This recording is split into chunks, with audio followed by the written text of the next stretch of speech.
dada na ko efoforo na wodi aba na aya na etimi eha kakra nyame ncha de baba ye duru no empanyifo na ma yate asese bibia koyie kama nti efiri na ekono esi ehu se enkanea no ekwanim enkanea na gina na senia eduma na asaso no ebekọ fom kra na abrase nti yadamu nyina amase in fact nya ye ne se kumase ha nyina enkanea ne bibre beba ha na ye de amaga na for de dijuma na ne aka no so no ya export in fact na wachi etwam ya Burkina for ba ha so mo sre yen omo enkanea no ke betimi amom bia ka ho a nti na kire se akwanya wo ha betimi aton kanea ne bebre nti ye bekoso edisa adwuma no na ya make sure say enkanea na gina kama na obi ansa aka na enkan na senia ye ne friend load shedding in fact ohwe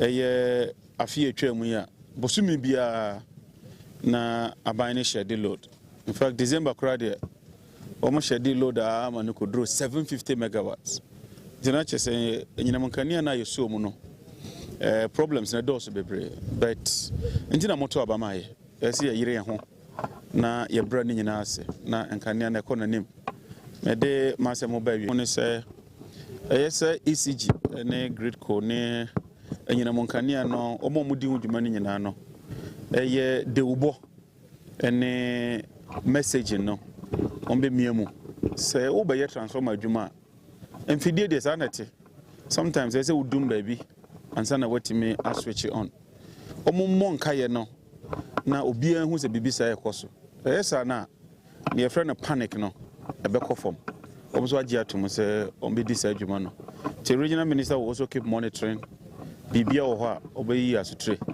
na ye de abani abe solve problem no ye da masive doing about the year no ye supply about 150 American plants no mako edu say ensia na adwuma nti ye de enan ne beka ho a de ye beko 250 na senate for so de omo dia na beka ho na axa de omo dia na beka ho nti woka ne nyina bom a na chese ya 700 kra ebeboa ye pa amanyina nkania na gina omama ye se afiwe enko na wie ye de na bebre aye ready na aban dada na enye bebre eye gas se enyina mankania no eye ready se onya gas a ode be no asa enyina mankania no nti ye kwa ye be kwakotena se ne ya hwese betima ye fast track processor na gas na bebre atimi abaha na nkania na ye adwuma medamase it is be ye minister no ese me bana me bechia me papa na me de me ho be hye nsa se adwuma ye no ese nyansa ni ba fofotrim uma ne wotwesa no so no onim se na chiachia ti nana wadama se wohwe na se me chia kakra na wakwala wafrɛ me na watenetene me kakra na ne de ba titru pa ne se eye Kumase ne Asante region eye enyinam nkania no beye months se beye bosome beye na wotwe ekoi nkania na engina ye esanse ekro no kesia na eye demand no so increase se demand increase na se bia wo yusu tikwa se wo de tiko ne siwo na wo yusu articulator integrate ko for ayire wo mo ho a omo de new transformer 145 MVA transformer replace ne na ye be 63 no ntina chese omo a double capacity no na etimi ama enkania na egina ye na fidie bia so no se wo switch every old one no dada ni mako new one ni ma ana challenges kakra wo ho nti omo wie na enreda ase omo ye ho adwumadie kakra no ema Kumase emantem bebre edundum ye na metimi aka ne se Nyankopon adawroma mene wo kasa ide sa challenge na omunyae no omo aso ano a ne sa nti na najo otumfo wadawma ye sure se nkania no ebegina yie na enye no nko na ye hwe ne se ye kɔ yanim no nkania ne begina yie na ye timi dia ye adwuma ama Ghana ne Asantema nyina atumpon nti Minister of Energy mekasa memma menkwala no ema mia medi omanim na mabehwe transformer no ahwedwuma dia omudi no na mekɔ na se mekɔ fikesie ma de amane akoma His Excellency President Mahama Tudia nana mesre Kumase fo ne Asantema nyina se munya botre kakra maye emfidie na ye beso mu no ye gusu a ye yire ye ho na yɛdi ho dwuma na ɛgyina yie. Mene mo kasa yi we are not shedding load. In fact, nyina mankania no yɛnya kora ma naboro so kakra ama yɛde bi kɔ Burkina, yɛde bi kɔ Cote d'Ivoire, yɛde bi kɔ Togo, na yɛakɔtɔn anya mfasoɔ kakra de aba. Nti madama problem ni hɔ. Nea yɛhwɛ ɛyɛ distribution no. Nti nana wadama we have Bruni Beka said we have enough generation to meet demand, but it is say overfull. Say wodo enobaya, as a wodo car mo now the akojum, and then your friend of transmission network no, and no problem kakrawa one ye home aso no. Ti medema no is no I say the go pandum about so that money with my dear Cassia inside. Or that's a big canal to bring no, it is also. So can I know your bed tree? The Papa Jawa no more.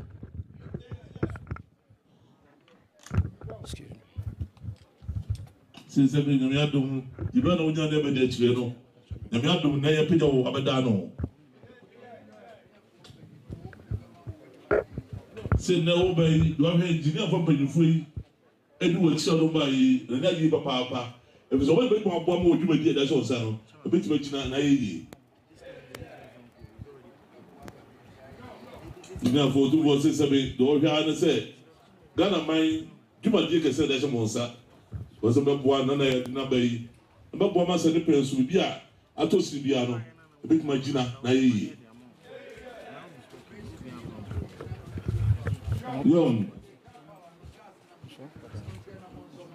Yo, says a bit, the Mokano, say a woman car, say power no as a bit, or also more. No, so many man, if you said the more idea, a poor little so, and so you become a bit more woman, Regina. Severely for her. So now the gas in Babagumu. So for Gumano, no, so more than Pijami Bianco so. Or sitting in a car, one kind of Macania, Bohoso, Nabafum. So, no, could have heard that, and a bathroom. That's easy to know. So I heard that the Juma Point in a Pidana Manabasro. To was so own necessity, when you said ye, the bomb will be an ye. Young. So there was send there, what says a bit serious and no more. 1 year to an under dominant abandon. Once I bounce over China and it was a papa. When we tell you, say there, over China, now if you do the Quanabra, no more. So, the kind of thing that come home to the cheat, the go about. In recent years, there's been a concerning rise in fire incidents nationwide. Homes have been reduced to rubble, businesses have been devastated, and essential infrastructure severely damaged. Families have lost their livelihoods, and in some heartbreaking instances, lives have been tragically cut short. These fires not only inflict significant personal and economic suffering, but also place immense pressure on our emergency response systems. Last year alone, 6,436 fire incidents were recorded, underscoring the urgent need for a fire service that is well equipped, proactive, and responsive. And therefore, the Acting Chief Fire Officer, Daniela Mausinto Sapong, as Chief Fire Officer, your leadership must focus on prevention through public education, emergency response readiness, and strict enforcement of fire safety regulations. Fire audits must be effective and safety laws enforced without compromise. You have my full assurance that this administration will provide every necessary resource to ensure that the Ghana Fire Service is well equipped to protect lives and property. As indicated,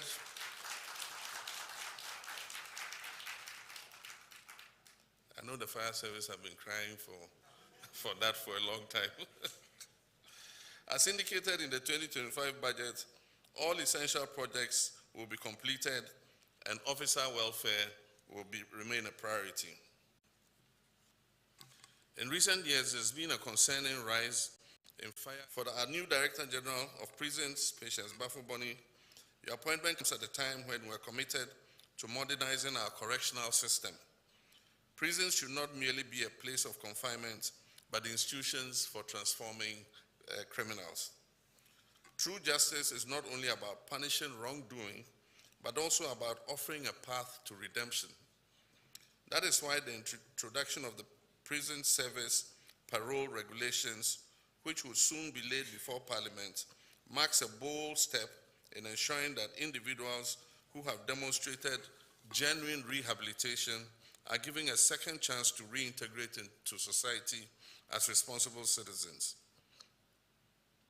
To further reduce deviance, rehabilitation programs must be strengthened with expanded education, skills training, and counseling to equip inmates with the tools to rebuild their lives when they come back into society.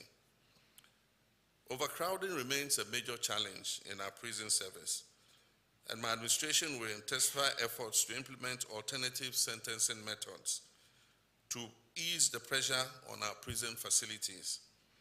At the same time, the prison service must embrace modernization with digital record keeping and enhanced security measures to ensure effective management.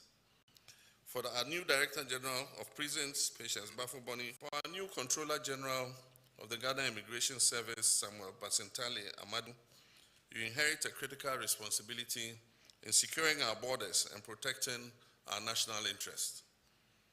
I charge you to intensify intelligence operations and work closely with other law enforcement agencies to dismantle human smuggling networks. Surveillance at all entry and exit points must be strengthened and modernized to detect and prevent illegal activity.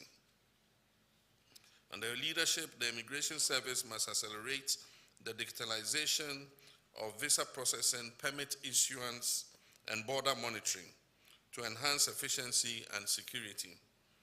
Additionally, I expect you to deepen interagency collaboration to ensure a coordinated and aggressive crackdown on transnational crimes, particularly drug trafficking.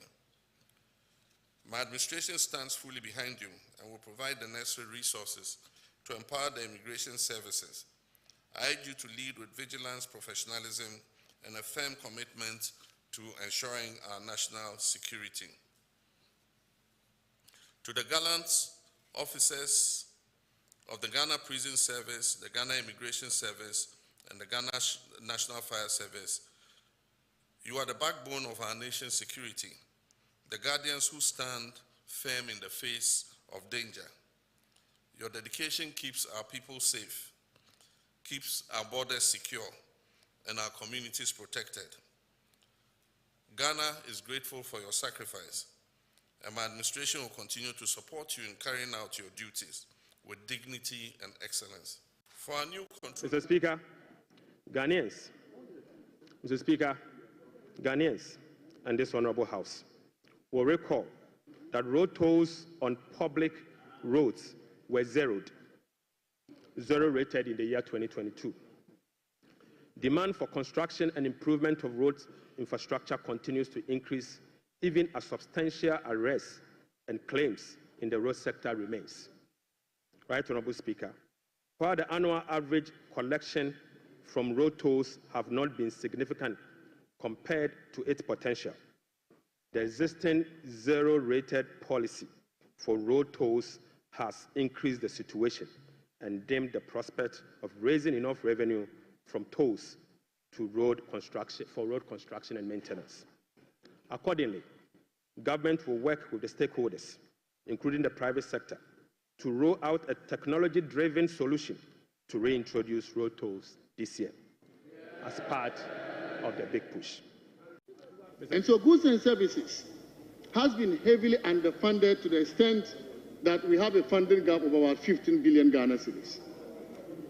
Mr. Speaker, I am wondering how the minister is going to implement this budget when you have a funding shortfall for goods and services of 15 billion Ghana cedis. And this is why I say that this budget lacks credibility. I'll give you, Mr. Speaker, and honorable members, another illustration in the area of education priority initiatives. Paragraph 374 provides for the free tuition for first-year students in tertiary institutions.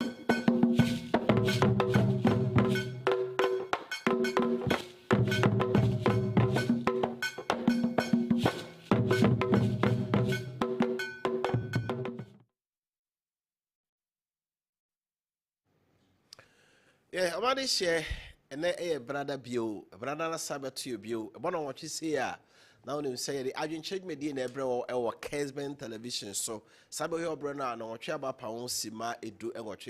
Well say and same etwa go free now twetwe mu ba na watwe so asase no eno mo bi na ebo ekere mampani John Dramani Mahama security services a Ghana Immigration Service, Ghana National Fire Service, and the Ghana Prison Service 24-hour power more sabre one beda no and no videos say be a chrono. Last week Friday the fear chair monosono and IGP Rajo the Kufudam Paris so the Juma Baye mampani Park Christian to you who she ono no meda post for and so ano na Nigeria is silver course so ewo aposi for try ewo enkra national headquarters no na nya asem kuto across Lampare say na be o tie ni nyina no omo mo twa wo hye nyina no onidofo bia wo se de na koso no na ehu pa yebedi enkomo ene na ene you have budget statements kasam to ya abansa na hene Dr. Kessben to force ko de ko mrahye bo dwafi mu no mrahye bo fo na hyase ombobo ho na obi ka se fireworks enyasem ketwa kra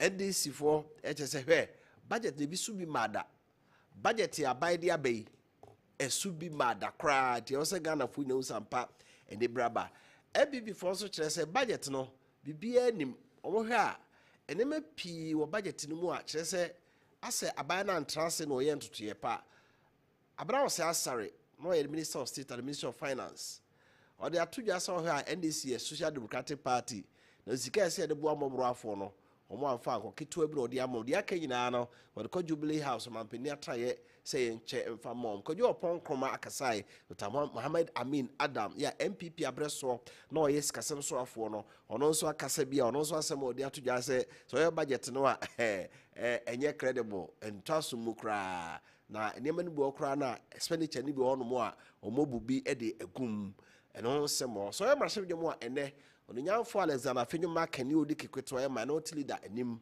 ode betu dwa se aposifo na NI before ekoso mkoche akotia MP na no che se asem na ko Supreme Court ama Supreme Court kra che se High Court order no for contempt no omfanto ba bi no muni asem na eden na NI before court omoto nsa for Interior Minister oso for hia manwensem so Alhaji Muntaka Mubarak emokuyi ensimbia no e de efa ho afei IGP fofra obey Christianity unu nimfie pa esen ibi se ebra ba yidi ne ho adanse no omoso asom se posini mfie aduanan se waye adwuma se posini mfie aduanan de a ene in the first place na wanya mfie sen asa na ba posini sa ya papa so asom mfie aduanan se posini de a ene atra fie adusia ti ndi se ka IGP kura de kono de gogo ti Alexander Fenyuma ken wo se bre pa munya bre na o scrutinize o ma hwe IGP Christianity unu ni age ni mfie pa se ya ma o mate se waye adwuma se posini mfie aduanan sa abrenso na nyene JSS bio sa time no ko middle school na ko secondary school na ko sixth form obey national service so no sa ko university it unwie university pa no if you be pass na ka 30 but na ka 30 because me we sixth form no na menya 20 years do we sixth form 20 years be national service so na also ko university a wo de ka ho a che say unwie na omra no na at least be 25 for crowd there wetimi anya it is what the policy if you aduanan there and the brebe no be the policy no anya mfie say yentie minority leader Alexander Afenyo Markin. Minister in his answer took the opportunity to introduce the new IGP. I want to congratulate him on his appointment. Suffice to state that in the statement from the minister responsible for government communications, he told the country that the new IGP has spent 40 years in the service, 40 years as a police officer. So at the right time, we would calculate whether he entered at a 20, 19, or 18, his age and all. But he says, he stated publicly that the new IGP has spent 40 years in the service. That is just by the way. Honorable Minority Leader, you have to ask a supplementary question. Mr. Speaker, I am congratulating him because this is the first time he's introducing him. And then he talked about 40 years in the service. So I'm only doing the mathematics. Whether the IGP is going to retire very soon or what. But the minister, in his answer, took the opportunity. Right. We need Alexander Fenyumaken, the parliament ho, na ene enyagro kra. Isaac Adongo ekasai. Or see NDP for. Muna NDC ase. Some ne buy in the free SHS. Or chase Kadia Bebo. Get fan. Mona makapu ya dinye scam for among Monsieur Obra. And the year free swap. Bubusa say. Sika say any woman. A brown sasari na weka. Mahama Yarga. Unyan for Kennedy. Yakon no aka. Ya say budget no debate no. What you say intellectual discourse of Brashabi Mono and Yagropra. Energy Minister so for any modern any homes to your so Rajon Yanapo Bas Santaman Temunura. Unum doom swan and say Edo Croye Kumasi near Santaman Temunyagropra. No by what I say if you didn't know more than a humana fafu from and a my hoodie who and Tijon Yanapo up a Shegan and Mass Santamaibo. Akosa Santamura to a course so bo say doom sod pa de biniho. Na ose NPP abreso no na almost shed power 750 megawatts as of December 2024. The NPP for the moment kasi dum so abreso ombreso kra no na obra okọ menhia no yenti John Chinapo energy minister de okotuja. Say me be minister no ese me bana me be chia me papa na me de me ho be hye nsa se adwuma ye no ese nyansa ni ba fo trim Uma ne wotwesa no so no onim se na chiachia ti nana wadama se wohwe na se me chia kakra na wakwala wafrɛ na watenetene me kakra na ne ede ba titru pa ne se eye Kumase ne Asante region eye enyinam nkane no beye months se beye bosome beye na wotwe ekoi nkane na enjina ye esanse ekuro no kesia na eye demand no so increase se demand increase na se bia wu yusuti kwa ese wuditi konisio na we use articulator integrate ko for ayire wo mo ho a omo de new transformer 145 MVA transformer e replace ne na ye be 63 no ntina che se omo a double capacity no na etimi ama enkane na egina yie na fidie bia so no se wo switch every old one no dada ni ma ko new one ni ma ana challenges kakra wo ho nti omo wie na enreda ase omo ye eye ho adwumadie kakra no ema Kumase emantem bebre edundum ye na metimi aka ne se Nyankopon adaroma mene wo kasa ide sa challenge na omunyan no omo aso ano a ne sa nti na najo otumfo wadawoma ye sure se nkane no ebegina yie na enye no nko na ye hwe ya ye hwe ne se ye kɔ yanim no nkane na ebegina yie na ye timi dia ye adwuma ama Ghana ne Asantema nyina atumpon nti Minister of Energy mekasa memma menkwala no ema Mia medi omanim na mabehwe transformer no ahwedwumadi a omudi no na mekɔ na se mekɔ fikesie ma de amane akoma His Excellency President Mahama twedia na na mesre Kumase fo ne Asantema nyina se munya botre kakra maye emfidie na ye beso mu no ye gusu a ye yire ye ho na ye di ho dwuma na agina yie many more say we are not sharing load. In fact, nyina mankani ya nyakura mana ama ya dibiko Burkina, ya dibiko Cote d'Ivoire, ya dibiko Togo, ne yakoton enya mfaso kakra di aba. Nti madama Right. We energy minister John Yanapo call Asantema to call so na simenhia na akoko chia no. Na yenko parliament and new budget debate ne kakra. Isaac Adongo Bogatanga Central Rashawi ni okasai. Sarasa Dr. Mohammed Amir Adam on Zakasai, Inkuti Isaac Adongo, the Okatre MPP for. Listening to my colleague, listening to my colleague, I can understand they are very dazed and they are still recovering from the kind of budget they never expected Ghana would ever have. Mr. Speaker, I heard him talk about the budget allocations for education. We were in this country when a government refused to provide textbooks, but rather teaching our children PASCO. You go and buy past questions for our children. So, chew, pass, and forget. Our children were learning past questions here. The minister is bringing interventions that will bring critical learning and critical training of the brains of our children. We are providing enough textbooks and not past questions. And you should be praising us for that. The people who capped the GET fund are today asking the minister who is uncapping it how much money he will make from the uncapping. You are not even ashamed. Who capped it? When you were having this red, gold, green in our secondary schools, and our children were lying and sleeping everywhere on the corridors, you were rather centralizing GET fund money and sending it to the government so you could construct a hole just behind here called the National Cathedral. You were taking the money from GET fund just so the president can fly a private jet. And we are making sure that those monies are spent properly, and you are questioning that also.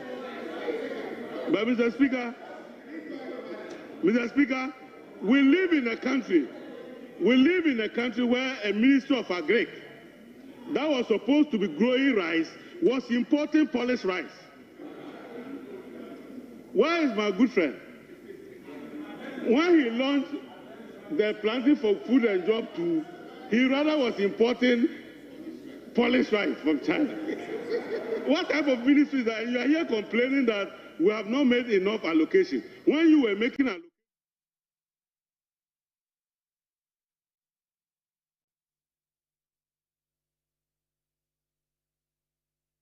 Go na attending Kanaboga Tega Secretary Mashabini NDC Amanyukuno Edimu. My auntie Dr. Muhammad Amin Adam.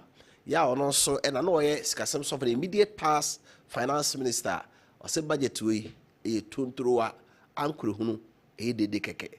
Tidi also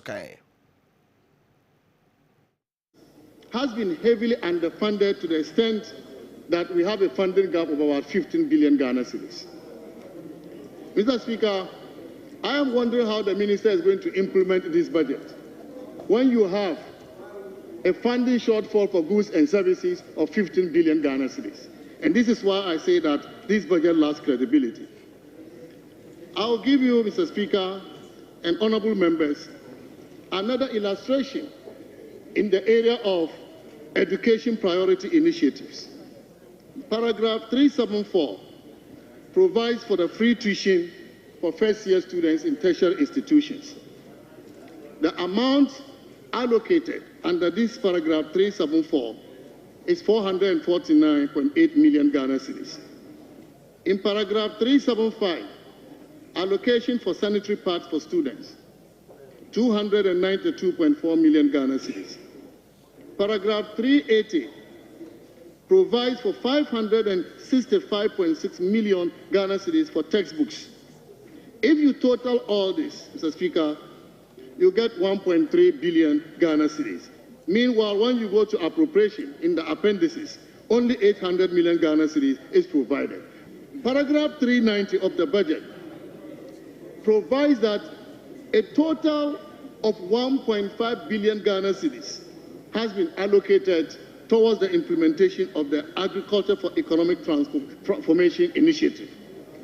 But, Mr. Speaker, again, you go to the appendices, which is the meat of the budget, and only 924 million Ghana cedis is provided there.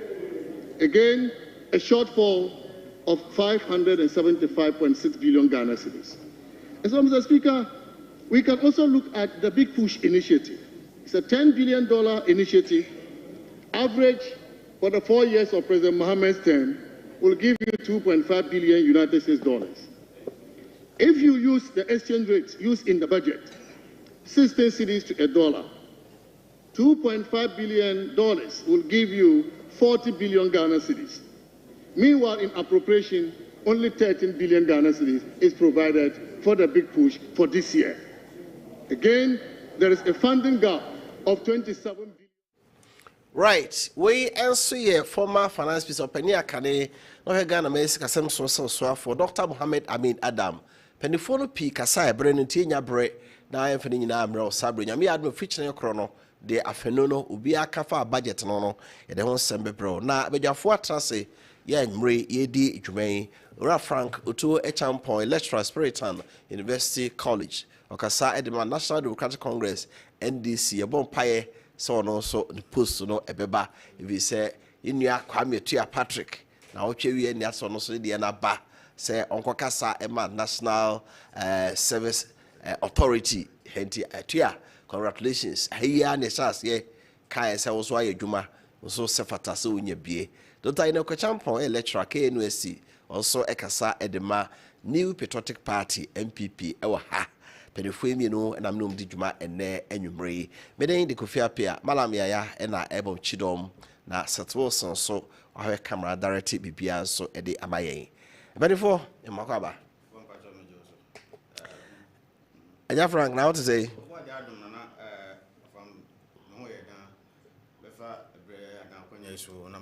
microphone mami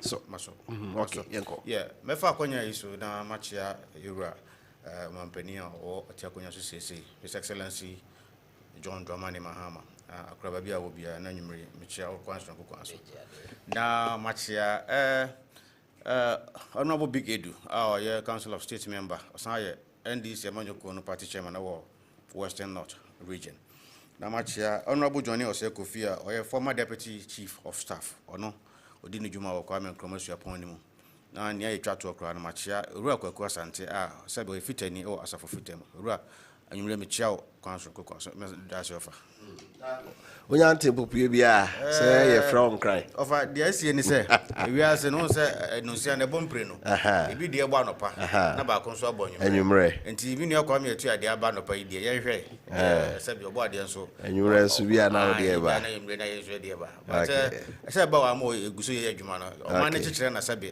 the most paramount thing na yin na nti okay ye de ye me nyina okay na patriotic so ye ba say ja ye toy bie no akoma yen kakra nti no be sere se abompanin hyehyɛ odi tu mu a ma fu no ba fom no won ton koso no monje ye nyina se bobon paso da bia okay very say doc akwaba e jofa na ho ye de Christ nti me de hye Methodist ni nti Methodist for ye nchia no Christ nti me de hye nti nyame adom me ho ye bachia Minya Franka mene no studio ham se nchia na eko nkran na wode jade o chia mampani mi chia Frank wa hama na nchia mampani da but enkwa de Frank chia mampani na chese anga so tuwa yi wene o ya se ja no nti o se o gasa ni tiri ho ndi o fa mechia wonso na machia honorable Dr. Henry Kwabena Kokofu okay Esquire mechia na nwumre ba bibia o nwumre bia mechia no na di twa to me come crew ofa se de bia me ya no se me se me firi akiri na me firi no nye se bia kwan wa aye mu bi die enyini wo mu nti no da bia nya kwanya ye ka me firi adanse abo number 2 e wo adanse Asokwa district nti nwumre mechia adanse Asokwa de hie nyina That's no ma misa sin firi so IGP appointment baye inim se nyanwa abampani bi aba IGP order da no uja no kwan no de foforo aba but they see now on there quickly how do you see suppose for pass white no dwumo me dan parento no I want to kind of cry over before me kan no me kan bibi kakra me de bibi kitu bi to so for me am party ye twen enka issue I discuss no ba me kan bibi kakra bi say yin na ye wa twen ye mu a ye twen Michael Quay report ade ba ko a party ma wo form ni ade nyina twen ane say mpenimfo be roll out party card kama yenwe we no no call for early congress we are na ya hwe no na yin nyina ye team na chiri o bibia na waka fa card ni bi nti ana meeting ka ye not anything the report nyamba ADM say ye twen nti na na wo say ye twen ni mo say be ba na IGP asem no ene oma mienu na mission afri mu one offer enipa bia we wadwene se wodo na besi forma enipa mpewa asem ya de baako clearly allegations say kutia ni nyina ne say na oman kofo nye ne omope because say we ya onfa ho say we ye pani we ye hwan yo wode mra ne bedi hu ba fa onim adwuma mu ni ba bia busua mu kura wo ka no kura mpewa asem And that is one thing. I mean, Monsieur Frinia, a course so our IGP removal and say Utia say Penny do a former IGP or Mubundi. One of the videos say Yachin or Council or Council or a former IGP, no say we a former IGP and just a Ganamra or Sanchano and no process in for court. Police has headquarters here, see ACPB or pake ne car baby any class or pake. And IGP might in a court. Inti on say, sir, in discipline now way a system, and him say nipa do position bia. You who say ya brom raso. Inti say obi unya penny be no than a nice form. No chere was adi we men penny ma wonye. Ni emfa ho damn the consequences are any part unya time. In the idea about kwa mimi who say, and a Ghana hanka so for any yinim. Say Ghana nipa ni bebre in discipline. Enti se wunya obi na ordinary nice form Frank Tuonim amanyo semu kra so ka no kra bebre kra mpanimfo mpe wasef. Ye beka se we woman to me kakra ono de wuntimi mfa BBC mfa no so enti e man ba bi nkɔhye. Enti mimi hunu that is one thing.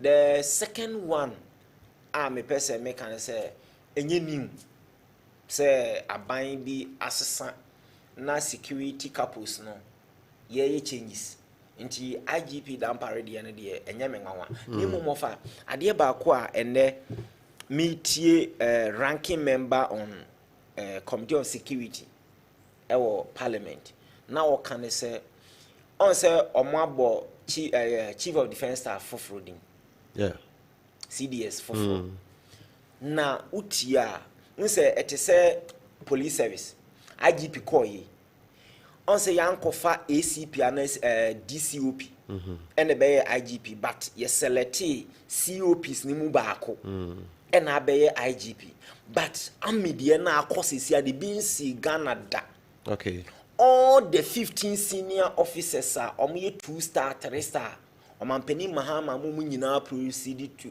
on leave e bin si da all the 15 Emma junior officer or 1-star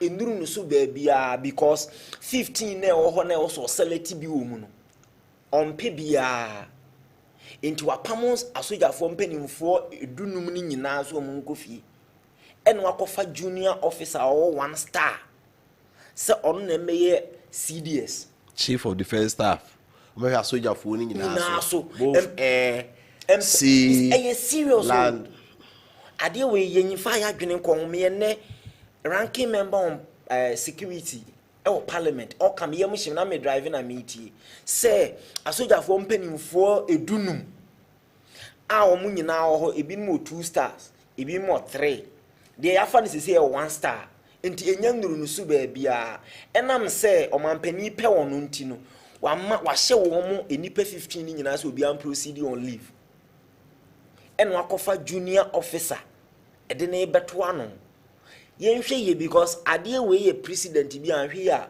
soja adwuma no nye ba bia ye de politics urasa na say Ghana sa na ye no all the security agencies no de of me yenim minti bida emaye nkaya no ntum emasa president wenzi nka enye nwanwa say ye nka IGP dan parikwe nanka yehonum ne ada COPs na ho no ne yesi munyina munko leave na yakofa ACP ana DCOP enye nduru no so se o meye IGP enye nwanwa ye enye institution bi anye saade we say enforce so Ghana enforce enye intimate ya ho de misuro ye besra sojafo no se ma obi ama na bumfu because eba se ya sampanimfo 15 no omunyina wo you say ya retire mo prematurely by force a bad decision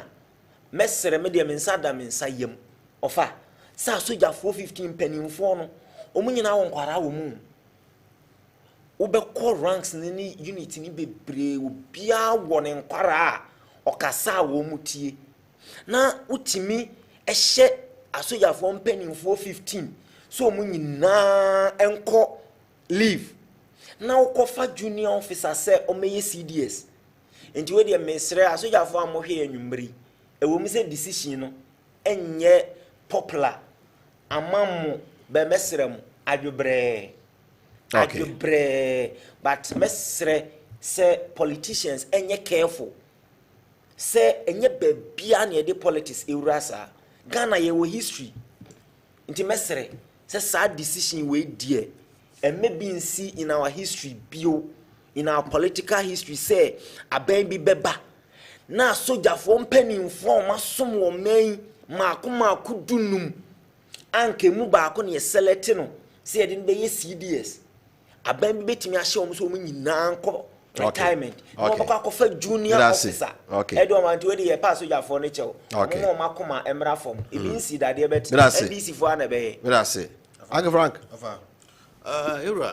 Ura dampare ni remove na say ebra aso say edini ginanchen na Ura yehono so ba beto adwumadi no so I think say it's not anything new buying ko IGPs there it has san wo mo na esesa papa no osebo na ekoso momombe suruku na ekoso ewo police adwumakuo ni mu no eno na wan ya asem eno na man ya bibia ho because I think say the meaning in okaya no as I see so we no wa sabi we stand for the truth we are very principled bia na ya na dodo na anya dai empe wasem but I think say on the case you know there are several issues and go for any wo say as na intention kakra wo nafa so bonkum koye dia or rights and also or pension or didn't be fa kwa bone so but ni fa koye dia na sabi ojema manaka nti eno nti na ebinum no ejidi se ni dwumadi a wodie no sabi na nso ani na once again na almost say ni communication centralized I say dwumadi bi kra na bi si asante ma ntem ha se ba bia I was say you call it IGP mu ansa na obedi but meanwhile there was several ranks and files what police jumaku nim omo bit my address what issues locally than say bibia ni ani afre no according to sources no share say oruna institute ya na say or share sa ni man ya dey juma I think say overall no ni juma dia odi ya politicians be grab one about say who call the police set up na I say ni innovations and that's initiatives are the buy na abebo police juma die no say bia omo ntare hwem omo hofama omo ni drivers interaction say unam kwa so na say police ni gina I think say respect to him first no na nka ogina o my friend park well by na no police for ni bi omo kusku omo upgrade omo wo hia no na say blofo na wo beka ono wo beka so ho kasa bia wo pesa wo beka bia no omo more civilized and that is not to say no omo nye civilized before by na no as nimdie ko no any nhihye bia ono de ba police dwumakuo ni no ma police for no so dey obo omo se ko omo nim ne no omo dwumadie no aye stronko I think say all you know me the mechanic say e wo bi na wie bi o sha se free baby no de ne dwumadie na den wi baby I think say asamba ko bia me san tie grant say yes obi grant interview ma media station bi na asamba wo kan say ono no di dwumadie o be di ni extraordinary I say e bi ma da ono nkwan IGP a the Jumadi no so any sing even 34 ning na gra but I think say I know there I beg to differ because obi na buy and I want to be to us any pa ko na Jumadi so nti no mo fa mo ho safo hene ye se nkyene nyade nkyene ho nyade enka fo no ma wa obi enhunu Jumadi a wa ye no mo ba so wa mo ba so I think say no ni ade a sabi entwe na menua inokonso kan bibi fa the new chief CDS ya de naba ase penifo na wo se ye fa wo mu nyina sabi ye do ma gira nchen na ya retire wo prematurely na ye de wo junior staff aba I think say ye de wase esohofo ni nim de na wo nim de ntia sabi wo mu tu sa na mo no and ase wo arrive that decision that is not to say omunye pivot and they should be better off na omumeye de sabi ensem fata omun hihye djuma ni mun hihye ni bia me nko military da okay I think say omun ani omun djuma ni omun hihye nti se bibi say sia yenim say the papa mu a Ira John Dramani Mahama wa ba say obero set Ghana and for that matter decision bia obeteki bia no I think so consulted the Council of State members and ono omun nyina fa adwene hu say anamo aye to yi and I Jinaya is, you know, about war man, Chichriana, or Bebo man and Kanko, and yet out of what vindictiveness and answer which hunt, into or deep in where they, agent and Akofa junior staff about Abidio mine, so no I think so. Several consultations have gone on now. Or my what that decision. Okay. Young money the benefit of the doubt now. You know, you're quite anymore. You who quite fast or man, they better right. I prepare. But I say, yeah, the Ghana for that say, Mammy, I will need you. I don't know. Say, oh man, mobile draw. Now, some arm robbery, neighbor Sabasea Cosu, you know. A two which will be able to ding. Now, Yabuni Pankwane, your Padia home by, and on the idea. Ghana, yeah, you know, I didn't share 50551 599 933. After you heard the energy situation, a certain region had the Akoso. What a weekend, then Naka crab a secret, Nam Soma, energy minister, or no to me Kabai and Obehe. Now, what is what comments ya, your kind of Uncle Frank. MB before say what about must I doom so and ever. Of a senior coin or the mammy and this among phone, a 7 trim, Sabi, Cania, and I say, and you know, Cania, Nanumu, Sabia born any prepare cranka, Nano bear now, Nana idiot, Sabi, Najumuni in Massing in a yetum. I decided any of the best requests, minus anti-mine. Some Adaroma, Sabi, and idea a penny said, you see, you know, Nemum. Infidia bia no said the boni can asem machine bia no 100% efficient. Eye den ya infidie no sabi ye use the da no ehun beta chema kakra am yesiesie. Na since 2016 ebesi year 2024 power na eboy na say enyinam infidie a na eboa Ghana ma enyinam nkania no ejina so no aye friend car power any American power generators no ye wura John Dramani Mahama Kroya na kofa sa generators na ede baye na brano na wo say nka yesiesie sa infidie no because infidie the more we use no na sabi na ho ode ne ye den e kofom enti no ye nim say e wo say sa infidie na yesiesie no but na enkoso na moreover a car abeto ECG say ya eda eka ho no ama the plant maintenance was say koso na say infidie na CC no kra no sabi entumi nye ene na ama sabi afidie ne ho techema ene ye nyina no na ne nan ye nyina ye da so mu etoso bio ye hwe hawa say ya involve the smaller towns and I say krunketwa na ya extend power say ko ho no ene Burkina Faso Cote d'Ivoire ye di enyinam kania akoma wo no sabi ama load na eden aya kese enti nimfidie na ebo enyinam kifidie ho ban no sabi na ho de ne den eso ate enti no na no said the regional energy minister ba ya no wo kana I think say nura no fidie na omo eden install omo yi mfidie da no de mono na ewo nanim ayeden abesi ho said the be ya ebenya enyinam kania no ebegina so da ama no enti no we transfer power akọ new machines nim no enye te se first dey no ntia no na de HS kakra e ba ya yenyina na no da ye da dum so mu no na ne awaba no ho ba se ensibiem ya de a ensibiem ana se nya de beta esi because mfidi a se se o mu de agu akwan mu no e mfidi a eba na bebo makania anyina makania no agina so ofa me ka ne se ne na menwie kakra me ka ne se anyina mkanyofo ye ECG fo no so sabi omomo ho so omomo so because ntitie bia yetete ye ne se sabi na ye sabi ebinu bu apayo e no omomo kwan masa ne mane dey esi migiri se nya no kra na se ye no kra dia sabi omuntu omohofo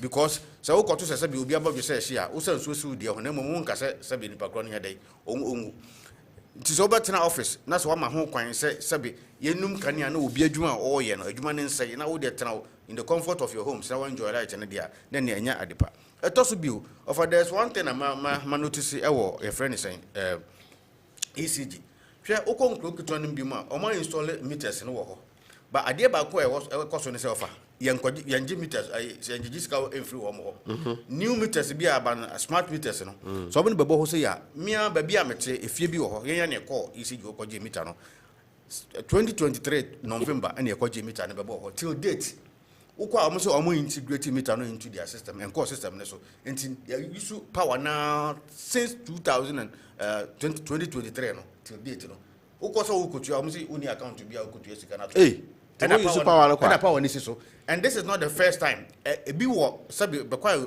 kronkitu no mu ho a e bi dia e sha se be 2014 2015 na integrate into the system until se ka abeda ECG ho a sabi ebi o ha na nya boapayo say ebi mu na ayeden afa sika na de but ya generative power no ama nkrofo bi mu mo use no nya politicians ya na mo ye because the minimum say edu abato breso a MPC bit bi ko G meters ebo ma mo wanfo say we meto aba ma mo sa meter na akọje abebo no ECG fo nim ho hwe. So how do they capture it? Because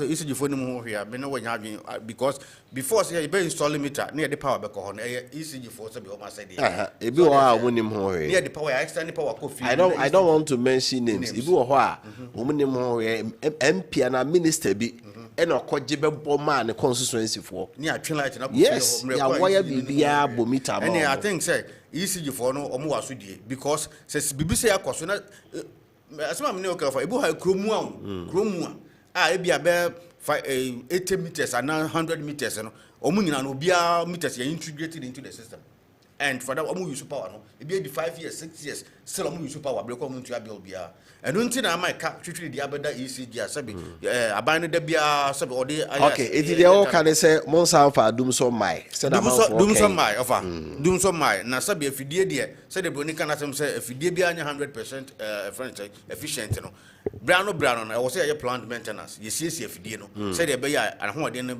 ebe gina so na atumi supply anyina mkane ama timamufo no nyina ntia no e na ye ntia Ghana for madaroma we de ye sremu ebru enye boapayo say side dum so ensa magana biem a thing of the past eko emabiem enti madam mo ne nya adwene na yesiesie mfidie no na yekọ yanim no anuma nyina be yedin na bia so afọ ntoma pefra that's it Rafa go to champion watering kana doc omo chese mo kra as of December 2024 no you were shedding 750 megawatts of power the omo ananka ne dudum kakra na mo so omo na edidum so eba back afa o ma me ewu na so wada obia ma me benu aduane na wa frɛ ne ba na akawo of okay 7th January every do man penny si so no asem at 1:30 p.m.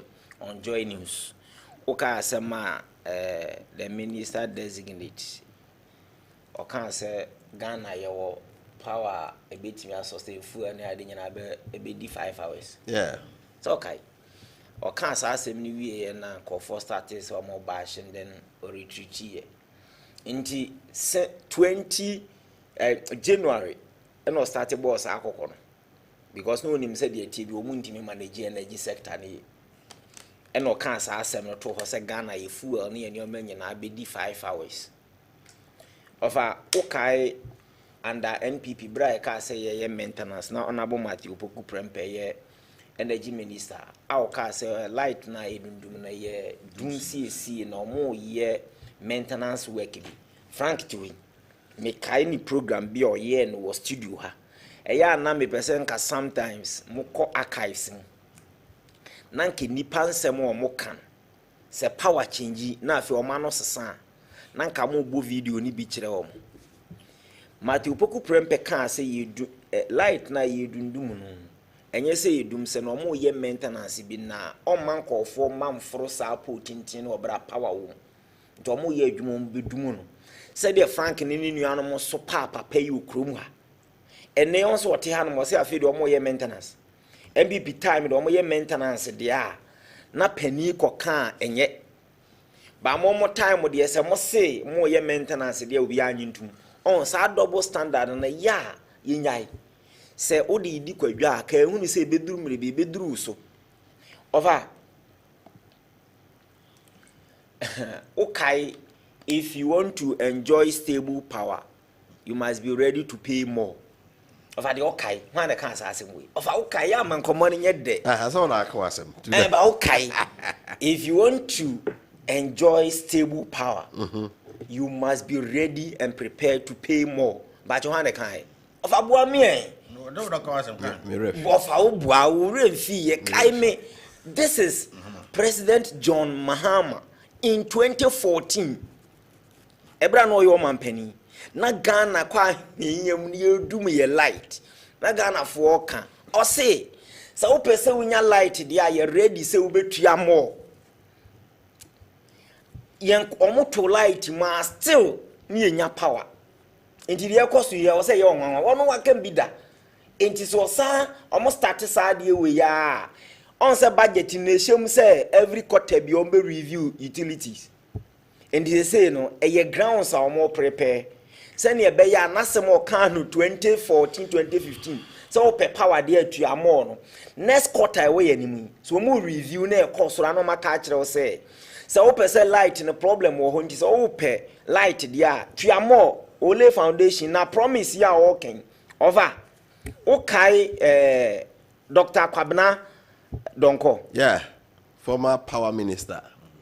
Okay, any promise or the man say, or my deadline, ne duru hona se dum so, hwa obe resigning. Yeah, pass or resigning. Why na any deputy at the time? Don't you know? Ne enipa na ne woye energy minister no. Ne track record new. Oni ni minister she Ghana bo. So omo be so dum so ano. Omo ma deadline about 9 months. So omo de be ye adwuma ama light agina so. Eduru ho na ni minister resign ye no. Ono jo gina po wan resign. But Dr. Kwabena Donko timi resign. So o shebo wantimi ani so. Enei say nipa na no ye deputy minister of energy at that time. A man timi ama power nyina so and the substantive minister resign ye no. Ono na ene ye elevate na be minister. Full minister. And ono nso abegina santima mu hye the same ebo. Ye say enipa bia ne wa ye da. E na wo kan asema ye hwe ne ye de toto ho. Intermediate offer. Me say sa de ye ekoso yi. Omo wo track record no ho. Na de ya na ya ne say NDC for Frank mo wo opposition.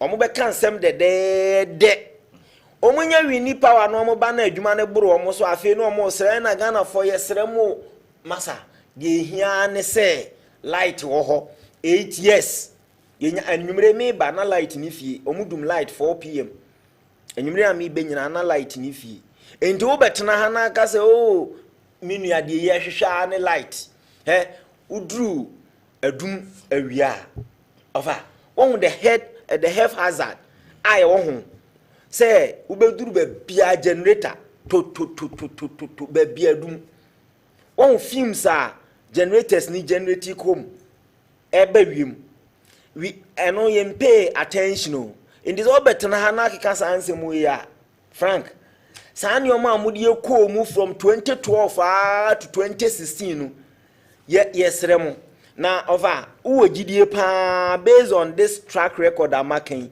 sa asema Jongina poko jina asante hine nana mi bodi kasa kakra we de onana ogina nanim e ka asasem yi over uwe gidie ofa yedi nkomo eya uma fa eti uwe gidie rhetorical question now they are to so you see John omo track record no nye me body o makeka in the past say omo lay foundation Ghana for amutie me say budget na ehemu say every quarter bia on be review on be adjustment for utilities water bill and light bill on be adjustment enti say no must start on say Kumasi Ghana water o matum 5 days from Thursday e free last week Thursday e be sabre ensuo ni ho o mato pipe mo ba bia o must start and a light ensuo ni ho enti after next 3 months said ye share budget mu say omo be ya adjustment no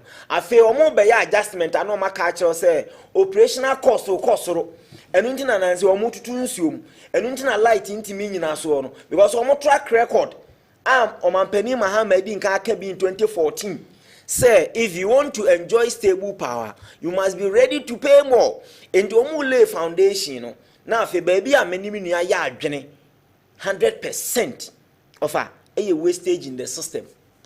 Having said all this, ni okan ya menene ya adwene no. Obekọ baby na illegal connection. Enkofo use light, be wontua light bill. Kejetia market.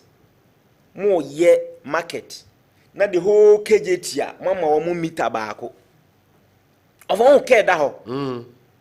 Eke da kejetia. Ase school na ye call ye no. Ase ya mfa school no. Wa ufie kra no. Omutimi kire say chim na bia. Yes.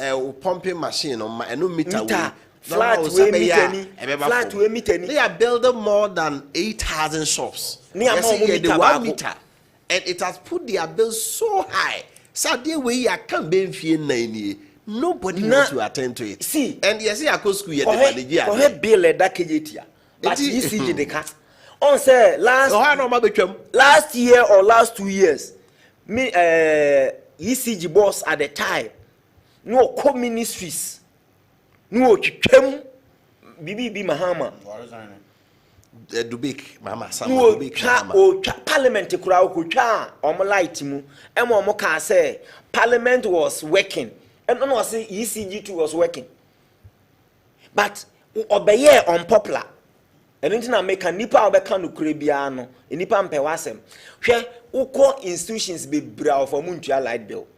Enkro be brain to your light. Adentina uko Kumasi hani Accra baby or ha.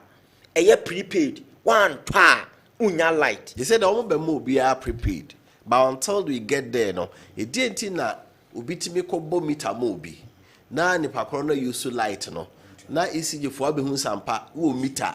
You so light meter no you nim baby free buy, but we allow you to continue to use because a politician day or boy didn't mean count. Ghana hamranya adwuma won fan baby enti light na edu said the angle to okay your box smart meter mobi 2023 say confuse me no you see you for say omuni meter na capture calibrating enti baby beso amo abesi mfie mienu bill dey am say 3000 enipa no kran so nka say bia obebo ye no ontu hu anamo ono atimi tu anamo ba mo office say mo di meter abebo ho me be say me betua we say o meter ne ye hu details no we system enti fakọ edi mfie mienu mfie miensa no akotam sika kakraka de abre ne se wontua wantimi ase ECG fo boka odwene ho a wonti ase ukonkro ne bebre so a illegal connection if you rafo bebre so ha kwabrane ha ne dan no no de ebia ne kitchen ne nioma nyina light afo obi mitem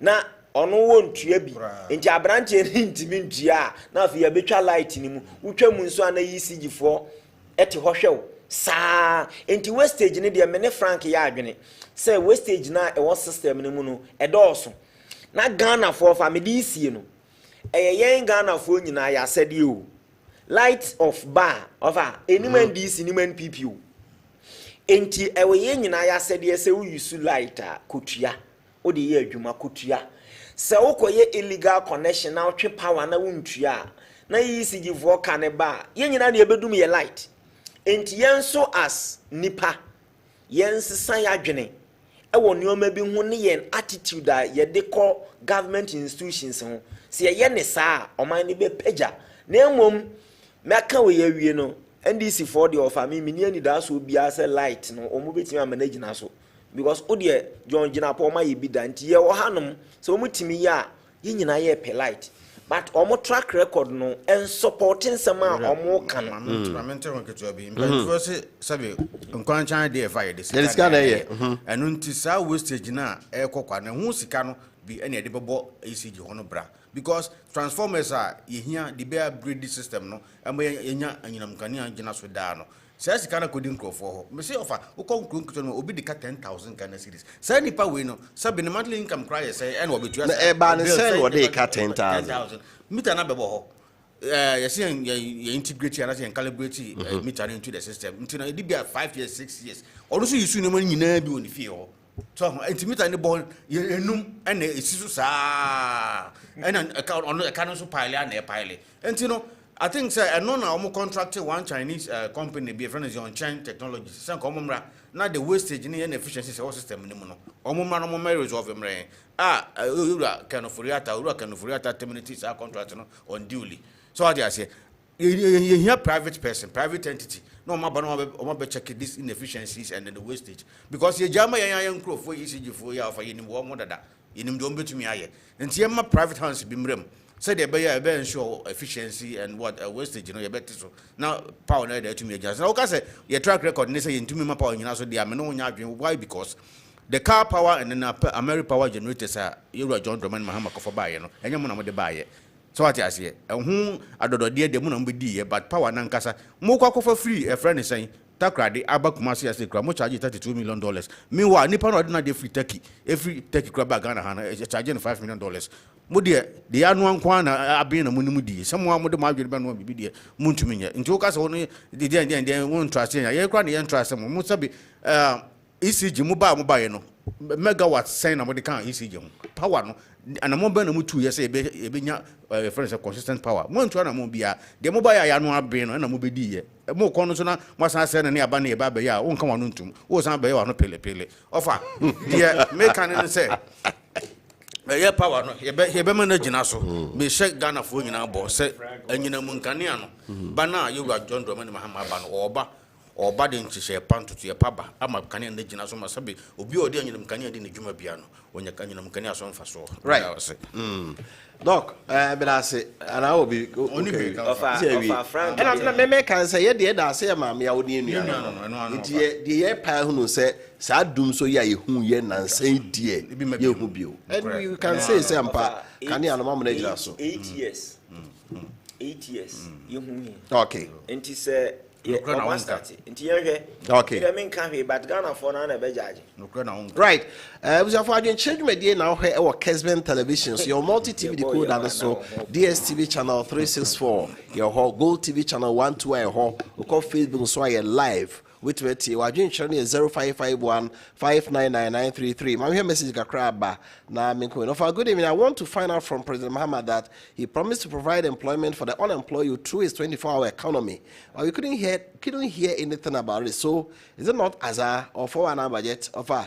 It's not good to pay a levy for our children to get free education than it is not good. Is it not good? Is it not good to pay a levy for our children to get free education than to charge parents to pay a boarding fee of about 7,000 Ghana cedis per student? Collins Ohinejikum from Oyoko Kofodia and the message we and so if you buy message the doorso with my car with the army so Fachemi. John Mensa organizer MPP Cote d'Ivoire branch, Mr. President Mahama and John NDC Dumso coming back again for 2025. Ghanaian to see NDC government Dumso. Hey, Dumso the actual bed yo.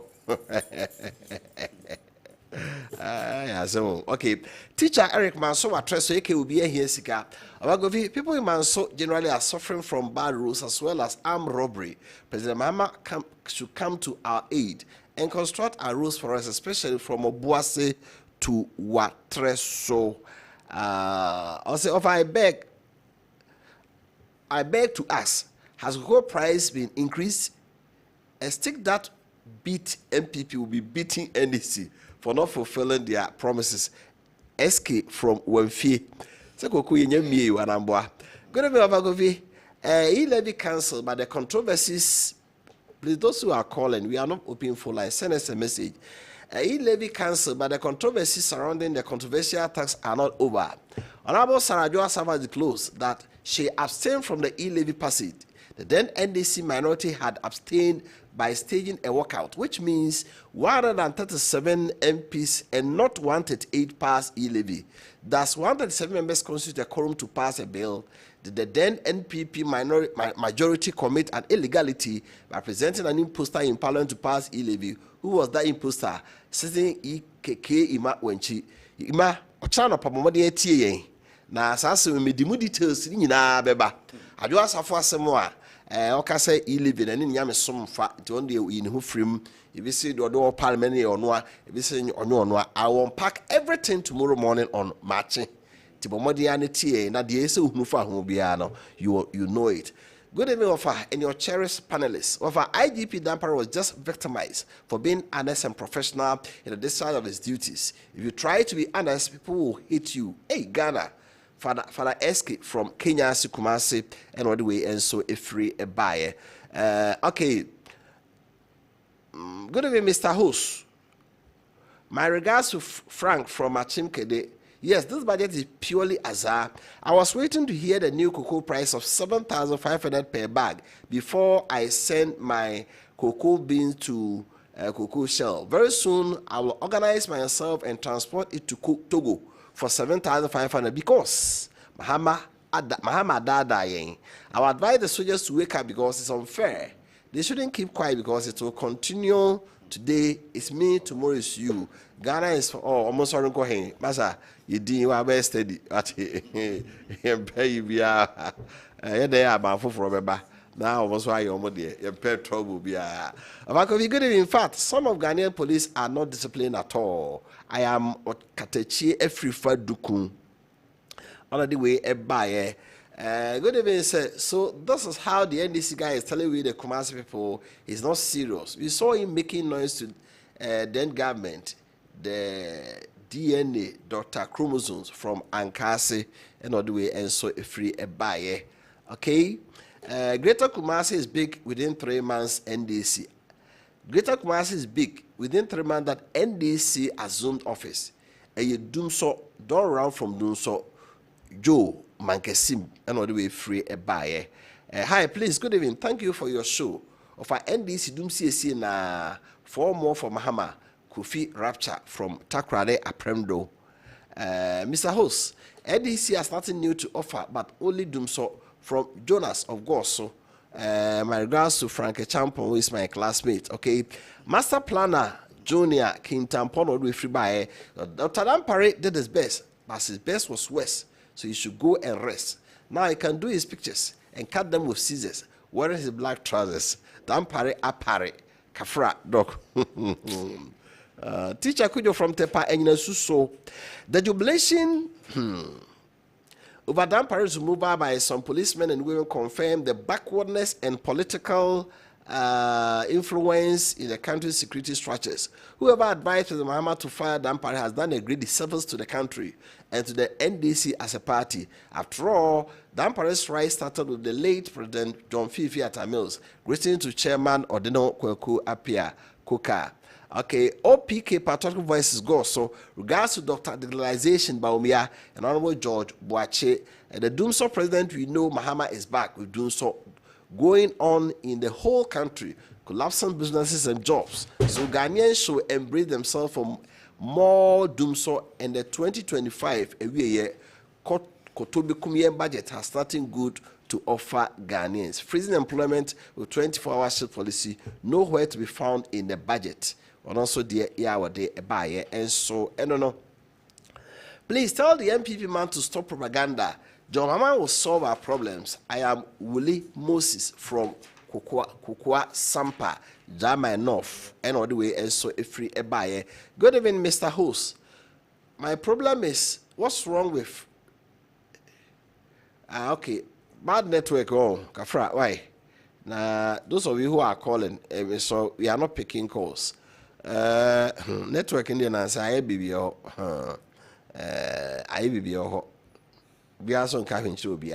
my name is Fat Lord inside Obuasi Shire. So the NDC and Duso are like Shatawale and we.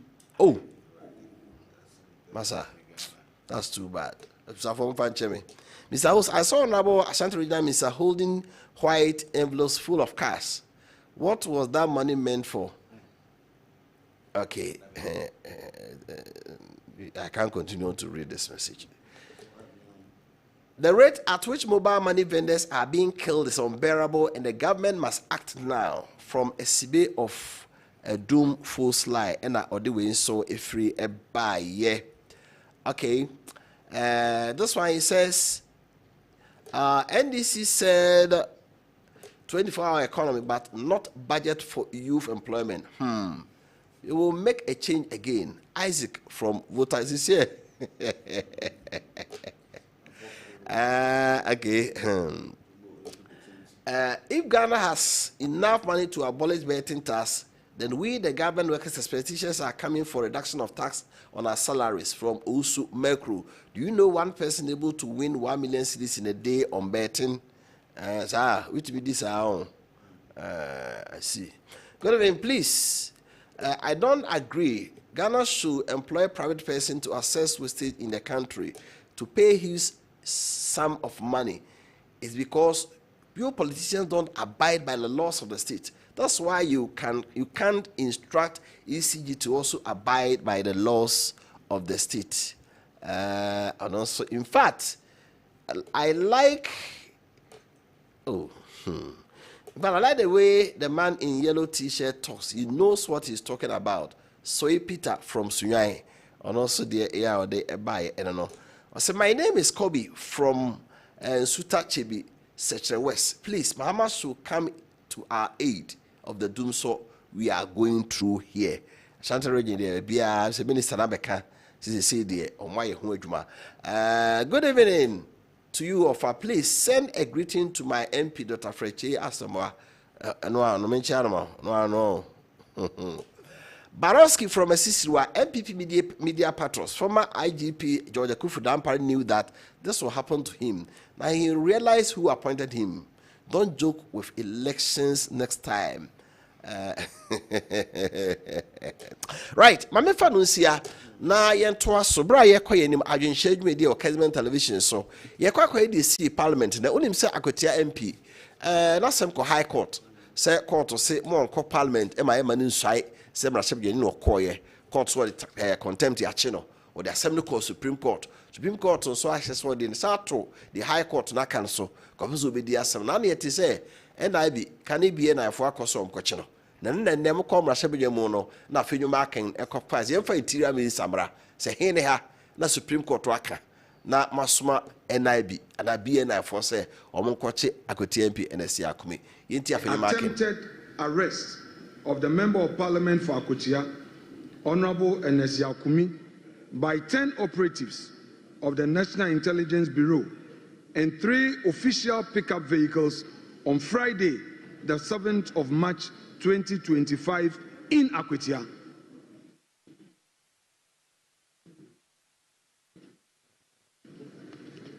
Thank you very much, Mr. Speaker. Mr. Speaker, the Koforidua High Court on 19 February 2025 issued a bench warrant for the arrest of Ernest Yao Kumi, Member of Parliament for Akotia constituency. The warrant was served on the National Intelligence Bureau, NIB's Eastern Regional Office through the National Security Coordinator. Right Honorable Speaker, the circumstances surrounding the attempted arrest of the Member of Parliament by the officers of the NIB was therefore to carry out the orders of the High Court per the warrant dated 19 February 2025 for committer for contempt. Thank you, Mr. Speaker.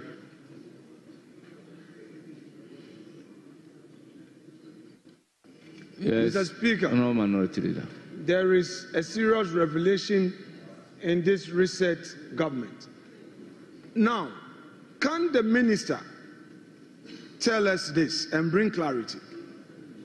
He says that a court order against a citizen who is the people's representatives was served on a national security coordinator at the regional level, Eastern Regional National Security Coordinator. And this metamorphosed into NIB operatives enforcing a court order.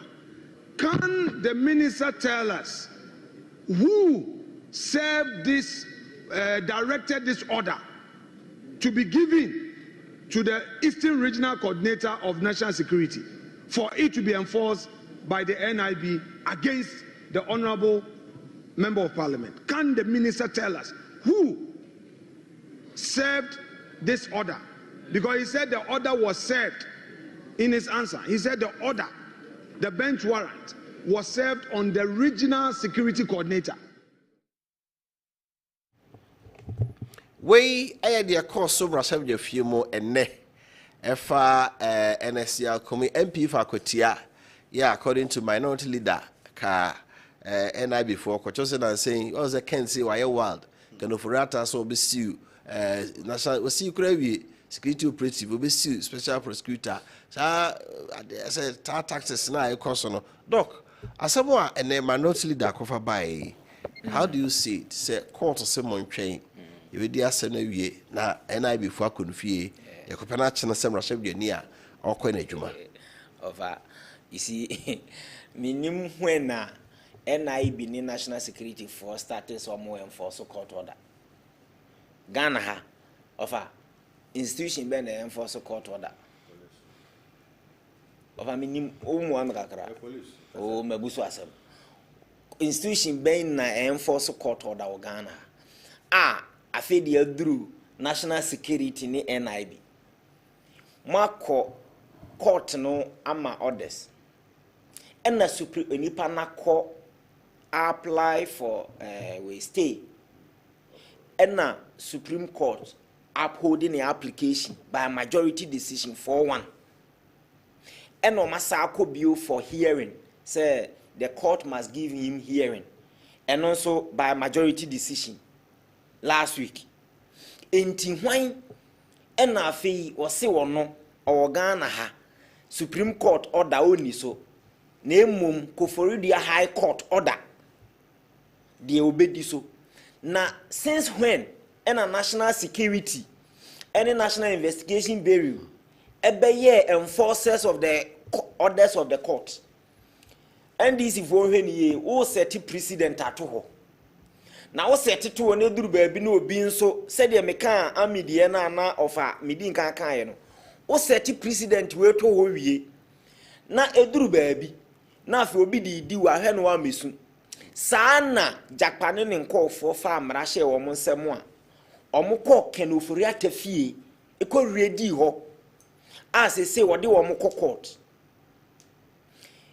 minim die nti a ase tumi a eba wo mo nsem no mo hu ne omo ye na way ofa ye hu bida Ghana ye history any PNDC a e change be ye NDC omo track record okay 3 high court judges bia omo yiraye maame baako ye kyerese na oma ne banufuo ye kofa no efiri ne fie okay kwabena Japan papa nyenti akwabena Japan ompe NDC din create ose no ye school boy no okọ secondary school wa makwan a wa ba fie one ne papa te ho ena ne papa wo abrosan top oti wan se mema bia ba fie ho se yehia no ena ne papa efri abrosan no sisi fom omo so ne nsade ne ko ye besi na wanhu ne papa biu hwede ne kwabena Japan anyina duru NDC time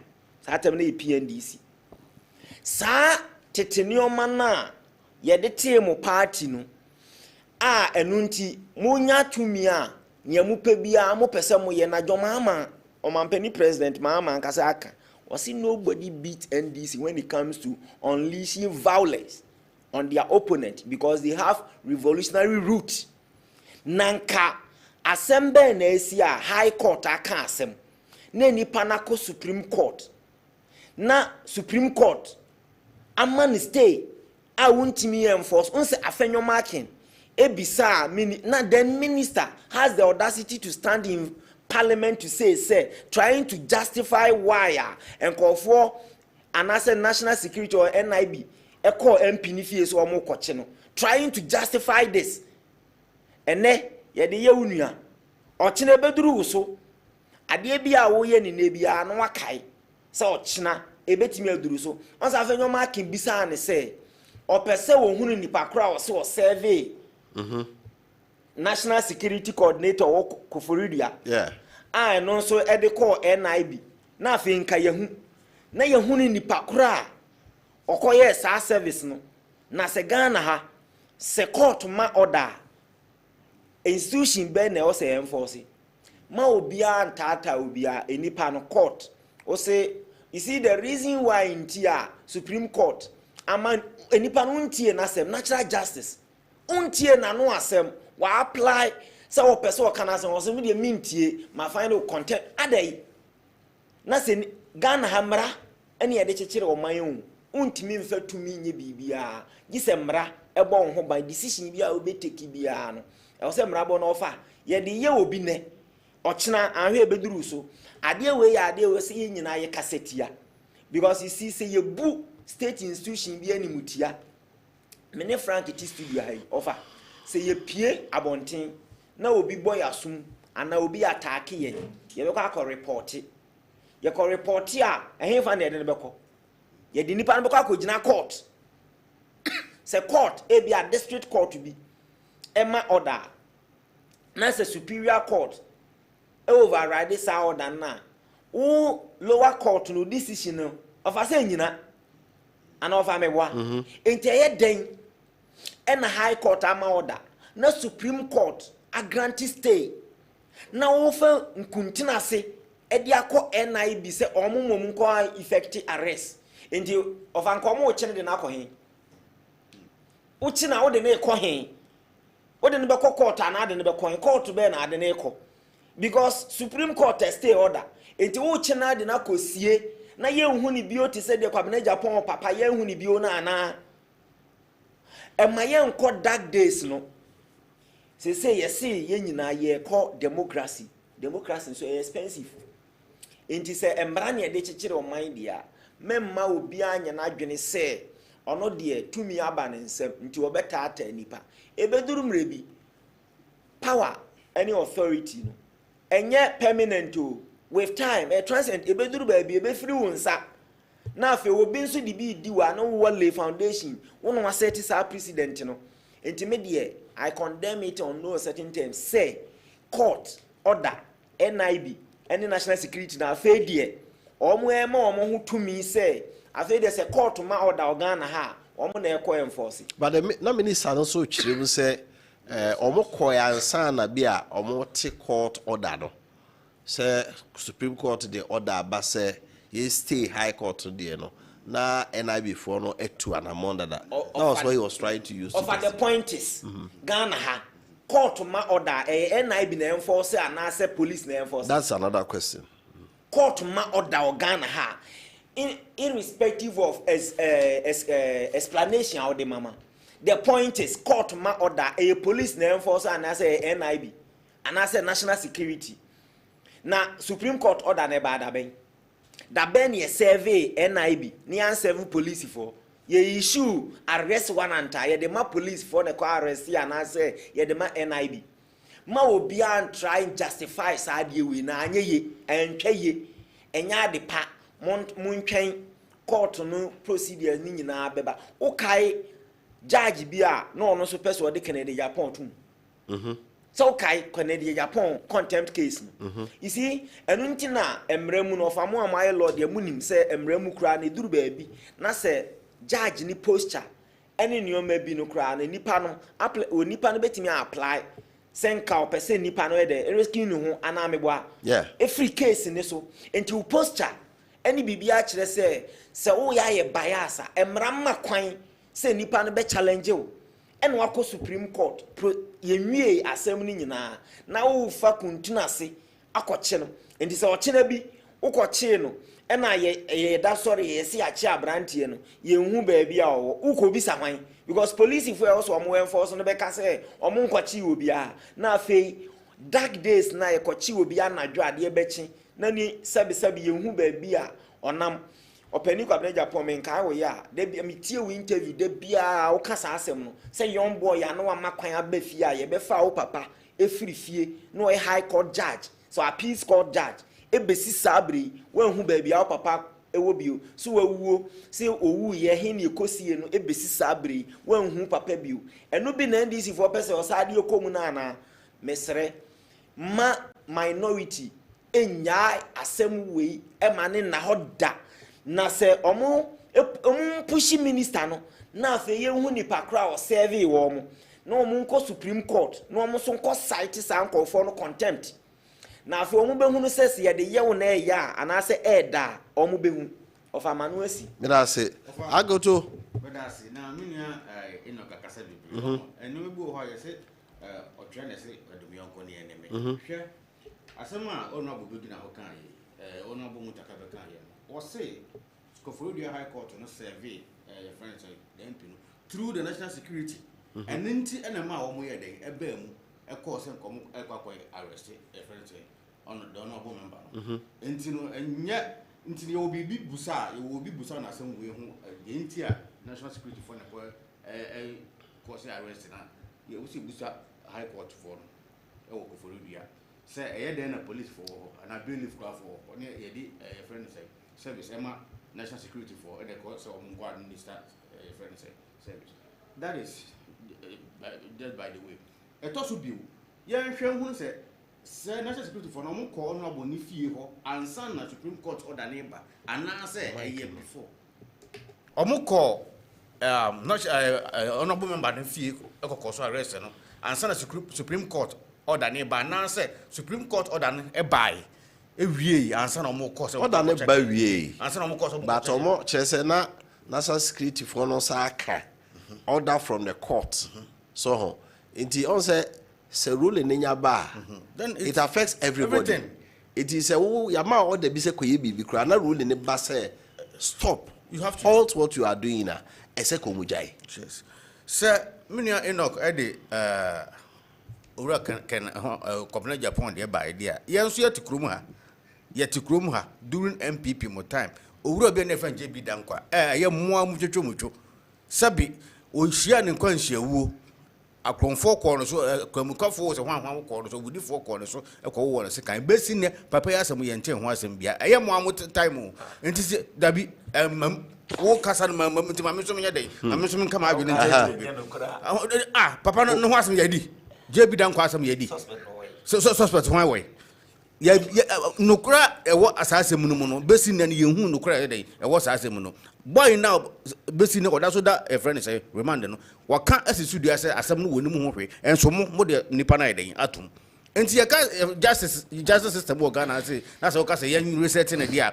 Man more and this force was a yen I said be pepeyo and as a young for justice in your juma most moka won't be. Yan shot I'm a swally. Yanti come was in I'm a swally a we do for be coaching the other day a genuine conference a could say or my way more. Young who knows in that after in few 9 years in few much after the suspect tobacco. So, and see, I can't see ever justice in Judgment, dear. Mam, Cassia and this for name for Pepe, and I say, justice in Judgment, most more than Mokambi. Yet, to come, I say, Moko trade them one. A goonam one a Juma, a good Paco Sinduma Juma. Melquam from Swabia and his Median Uncle for a year. Yea, I knew Sanka, them one watching number 1, and come on the Papa begin some dibia. A 1 and 4, said Jumadia Woody and Sabia criminal and other is come. Best in film swords and film what you more. Want to be for Papa and some dibia, Mosako position. I'm a mogum papa yuma and Crawford far who yari young Crawford far who Crumas and your Crawford Ketua. So what I say, and see about the papa you and as a justice system saying clean the and as a young papa in your juma. And before the mamma Tautum was a moon, friend say about justice, I'm Mudimu Kani and I say, what the justice here, you won't find your juma. Until men coho, as someone now ban the Eka, ye of new markings and they say. A quiet fast coach the honorable member and Kay into the honorable minister and Chief Minister and I said, her friend say, Romutaka, I'm not no Miano. Waba need the old nympha, Sa arrest and Wabaka or the Atuja. And this is what you mean in Ognata won't tell you. I say, I'll be out of Coma, Sebi, Pepe Aban. Now the corner, your friend say, Yaya, dear. Intimate Jinahan Kofa, you rock up Japan, the Asamonka, send Papa Irai, and Papa Irai, Sabi. Kukunijaya, Kakanu Sujai, from Mano Papa Ira, no Papa Ira, made us name Nepapano. So I say, Nepapa, doctor was trying to say, they're not Kenyan and say, Sawa, Yabefi, Yabefao. Oh, you be a Hunu Pacro by it. Say, Califrata, dear by you could not reach Japacra, no womb. Hence, I near Manon. Saja be done customer for Americans, boy, you are much not to Romandi, boy, a body breeding, oh, my bemo. Say omunim papa ni wo hu bi adan na mo de mo follow sa papa na say mo tracy boy no nsema wo kan na mo nkoche sa nkofo na mo say mo fo mo nyina sam dibia na mo ni o masam ni yan hwe hu say mo di for na so mo di bi ma enam say mo aba mo nipa fo ni ntino mo kata asam no smile na kata so mo aso ntino say ba ne sa dia sabi obi a ho sabi mfom so ntino ye nyina ye ma friend say sleeping dogs lie na ye nko yanim because untumi nkofa asem si friend say 80s emekano sabi name emremu hasi aden in any case papa na sabi satam no dia so nka woni on chase bi okọ nti say ukase mu nkobo no kodo han de ekobo no kodo so that say JB dan kwade a odi power bo mu din kromo ti ase enne ayi nim wo mu kra no sabi mo sweeping under the carpet enye we dey atwa ye hu nipa no na mo san okay doc you see on the intia nkofo enche da emu politicians our politicians no assembly of a me track record ho de biamba program so a ti de bia na me say yenko archives mu nko hwensem aye ba ha ye ka hwe o te yasisi yi eka JB Dankwa JB Dankwa ikunu ho aben 2016 and I will give you that 2015 2016 before the election 2016 man na your company right Bahama why happen so corners are tangent in the cry your own example abrante na wo kan hwa na chi no hwa ba mu na chi no omo na mo chi no that be time we see na that year na chi no hwa na chi no why by John Mahama na chi na say deep na chi no excellence na chi no why anyo na chi na positive na chi no there be all on just man no kan asaba obusa na me of you see Nientia Frank, you see, Uber program are sometimes relaxing. Many Bibia also must example. JP Dan Kwasama a clear case of murder. And your court order seminar a clear case of suspected murder. And a Muamuna bem. And na Satana Dan Parina na greater Accra commander. And Omokochi Abranti, a Womuma bem. And I'm a wa. Enti na wo beka se NPP wo de beye example obomudi mo panifo ni bi pa che wan ye bo ni dim se nipa ubo obi din wa ha no de wako court no you see sometimes you maybe wa ye careful any example bi ana ye ma because JB Dan kwade e murder case who can number one adwuma of a nim say he was arraigned before court case in a so court. Court. You expect the government to interfere with judicial process. Wait. Please, Okazami EDC and Kofo TA, a teacher for TA. And Tasembia Bekebian Memo Montiasia. Now, one Asema Ode Beye example. It is neither, it doesn't relate to this. So, Obi, I illegal business according to the laws of the country. And I action. And no more than the court. Man, that's why illegal business or allegation or alleged because court has not given out any judgment. Okay, let's say that it's an allegation. Yeah, the court. The person was arraigned before court. Court processes air coso. Per all the okay, government interfere near my judgment and Uchinipa police chinipa in the court. Government, you have no role to play. Evidence court. So that's here into a court case no and a bachelor. Misrau and sembi wo ho no mo a o kan no e careful me say why ne ma e ko survey NID e ho ne asem no ye hwe ne ye se ne be ya wo ochena Frank oti hei aban sesa na obi mpe wasem a ochena bi wote ho no mo abu ho an se ya bechiw secretly wonye bone ne ya bechiw ana obi mpe wasem ode wo court cry for protection and say redress no and am say one pe wasemunti no still secretly no abefa then you sit here and justify this act trying to give examples that any related.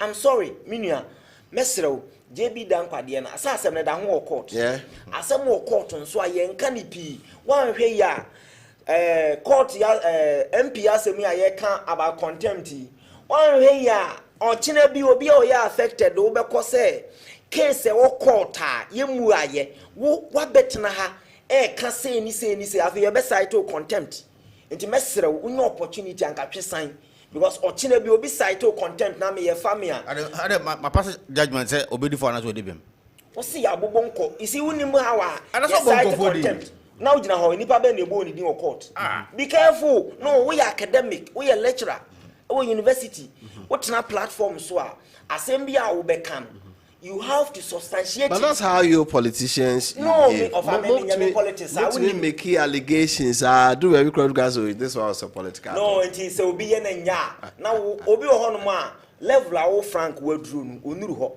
and sometimes in the page you introduction yes we a lecturer at university and the issue at ho now make this allegation and mesre say I want okay now we want to know and him for you bo wo mudi and say any opa no ka and you need evidence here saying I won't can and at your level you don't sit on national platform like this and make hearsays say and no any evidence because o can same way na me push you say any bonipa ya boni din no so suro say untimi modin na nka wo bodi ne nipa na de wo kokota e na abekwa akogina ho no akokire baby kura ye boni din e murder case serious case at that.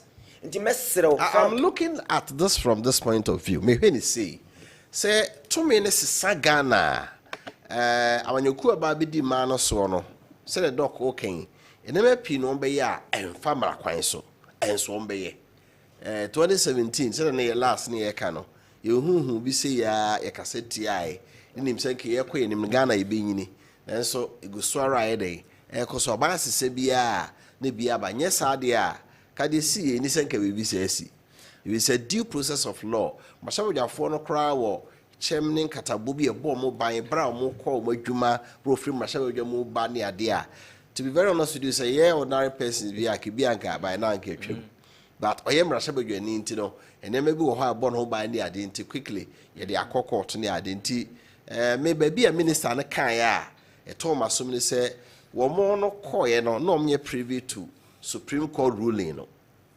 But of us, preview cry, is it your duty to enforce court order? Yeah, also security I don't know. Say court my warrant to see BNC be it me the post for the mom. However, other security agencies no, bet me a bass almost intelligence gathering, you know. Bibu or second and can arrest crown on Kaiser Capuzi for Kwane. But be NI for NIB for to meet you. Yes, offer maybe I don't know, maybe arrangement if free. A coffee NIB for no national security for so. But the problem is, the court order that so they are. Yes. And if you do anything, be no, would the tia emra. And on a person, ye call your name as a minor. You be nini. Nanki atrasa animal. Of us all kai jachi case in case. Yeah. On say do baby nanka court na or 100% or matanaso every day. But on say with time, court na who say nye feasible. Sa case ni kusi say.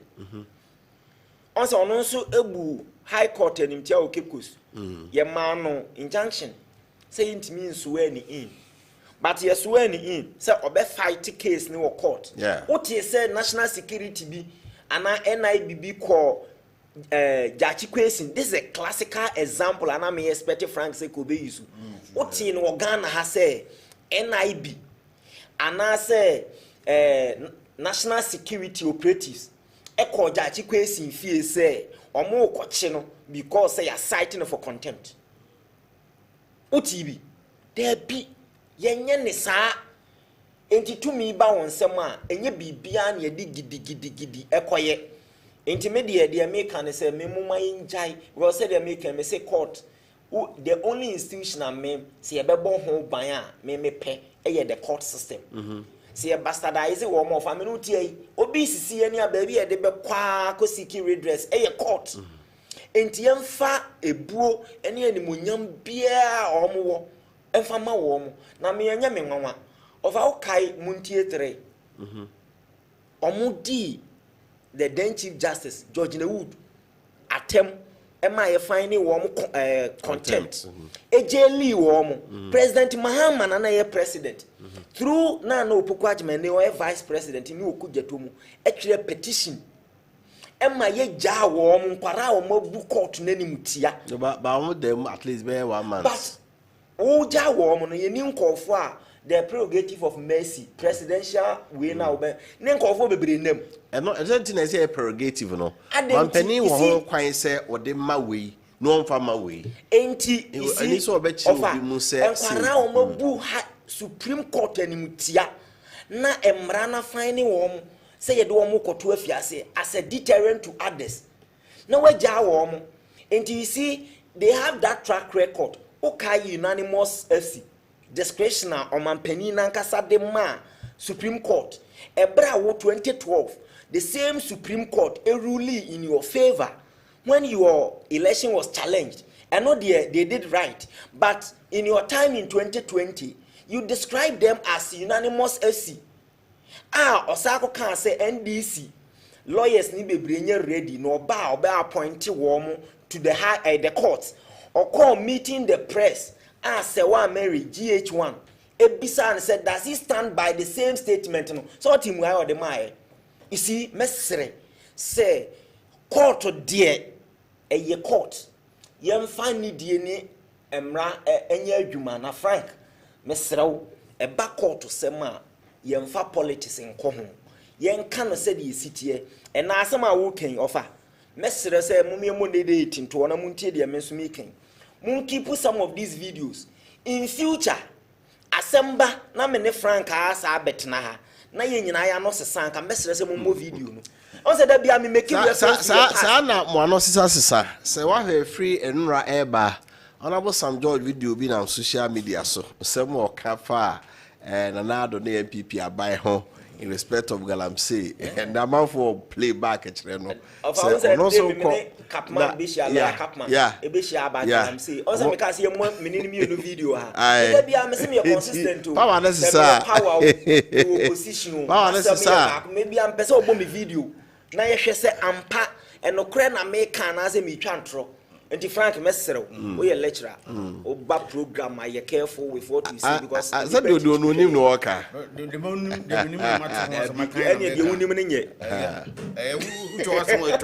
Right, my big message is a crana, Yambrame wrap up pretty shortly. Baroski from a sister MPP patron, energy minister should stop the blame game and do the needful because hand over power to NDC on December 7, there was no doom so. Okay, on another day or day a buyer, I don't know. Good evening, Father. MPP man should once in his lifetime speak the truth. All his submissions so that he must apologize to the people of Ghana for their wasteful and bad governance within 8 years. Christopher from Asamai, sorry, and all the way free a buy. Good evening, sir. Tell the NDC man that all the analysis is making with regard to the price of items, including petrol, is hollow. Petrol is all boss, okay, can see at Tesokakra. And second, they forced the government to reverse this negative trend through strike as if they are really neutral in partisan politics. Maybe I'll cast a fade anyway. Mr. Host, the road from Kokwa Sekwa is not good at all. So Bono regional authorities should do the people of Kokwa and Sekwa a favor. Yamonkwao, a quietness will be here, and I don't take my so for the I'm Roberts attack you. Please, Western North Minister is from Enche, Yakese, but forest between Yakese and Dimoko d'Ivoire Galamsey is going on with Burkina Faso. Burkina Faso will be going on Gala. Good evening, Mr. Host. I'm Solomon Jagri from Kunso, where are no more hearing. Now, we are no more hearing Russia-Ukraine war, COVID-19. Really, Ghana is working against. I don't person true. No more blame game. By this time, Ghanaians will have been hearing Donald Trump is the cause of our economic problem. MPP never again. Okay. You say, NDC again offer. Don't you know those people? They are back again. We know them because they are our own. The MPP mind is good because through he always know them well. They must fix and stop putting blame. We intentionally call them into this power of their worst in opposition. When I go from by, for JB Dankwedu was killing the era of NDC. I said that's what we said. You can say we 2016 before the election. You know, that's exactly what we said. We didn't say any other thing. Thank you. Please tell Doc that he's too embittered and political. So, okay. Okay. I said, good evening, Ofa. I'm really enjoying your show. Keep it up. My regards to the MPP man. I really enjoy his submissions. He always back his submission with facts and figures. I salute you, Doctor. Keep it up from Sir Galazi, Amstead, Mampong Campus. Okay. Good evening. Okay. Good evening. Hey, boss, ask the MPP communicator, when did they realize we have a law governing this country called Ghana? We are to talk about a party who abuses law, men in the MPP party. Another time, using national security to do all manner of things, especially Ayawaso by-election. The 8 people who died during the election 2020 of a K from So Menya, and all the way, and so a buyer. Okay, where's was it, please? Please, what is happening at ECG? We shouldn't blame anyone. They have caused it themselves. The reason that I had a message concerning my bill, I went to the office to pay, only for them to tell me that unless I pay an amount of 1,200 cedis before the system can capture my meter. Meanwhile, I was to pay 3,000. My question are, where is that money going? Again, why are they charging such an amount?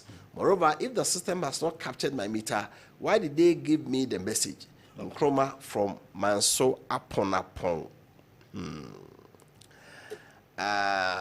Solomon, what did my kind that I mean, I can't build. says, Wofa, good evening. Ghanaians shouldn't be surprised about Dumso because Dumso's friend John Mahama is also back. Nabena onye dimba. Say John, ubuoni ya mamu Dumso ya Mahama. No budget for employment for the youth, but they said more employment. Even our MMDC to have been bribed to remove what the people from the list. NDC. And also, we have some information in free. So we could try bribing you be free, so. Another day, anyway, good evening, Mr. Host. The advice from MPP man so good. I'm learning from him. Gabi from Bamboy, and also anyway, and so a free ebaye.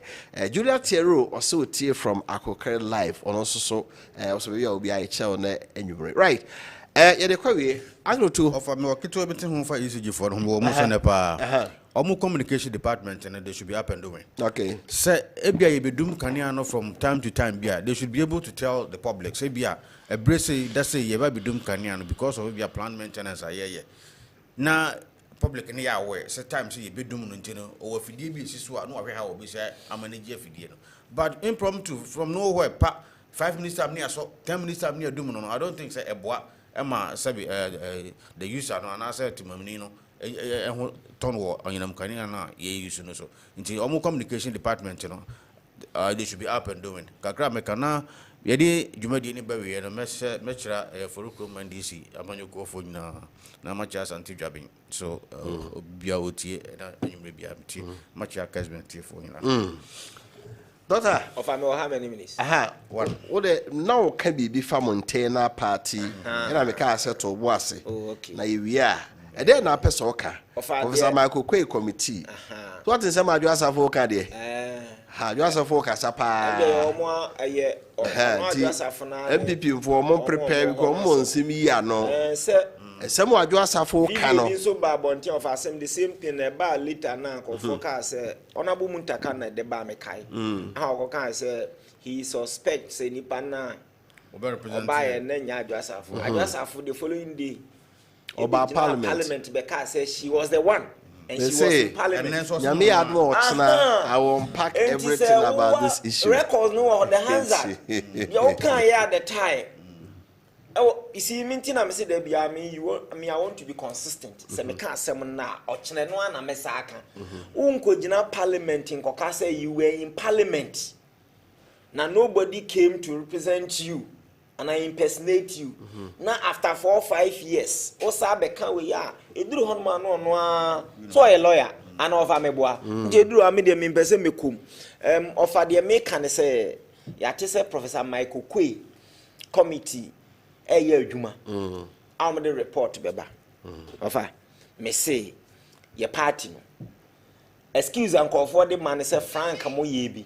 Say omo bie you can say electoral college ni mo amwa wo mo ntie so yenye send this for ntimi anye wo madwuma ya na papa amobra na wadanfo amobra che say wo ntimi mobra so omo ne ye no because NDC for the omo ye ne say baby awo bia na utimi ko register ba say wo pese wo ye ni ya gise nipa no mfa ni voter ID card enko baby oto abanko ye party card me meti we offer why na beba mikroma dance abo so obeye NPP party card na se migina ho minim so NDC ni na NPP ni nia elfomfo na epe no e no wo so omoye anything short of that offer na chese omonye ready because unim de ntia science delegate system no day 2024 e de abufuo ba enipa bebremu a enkofo a no omo pese omoye police station executives offer so kofa forms a yitimi hwe nanimi aka kire se wo memma wo nye police station executive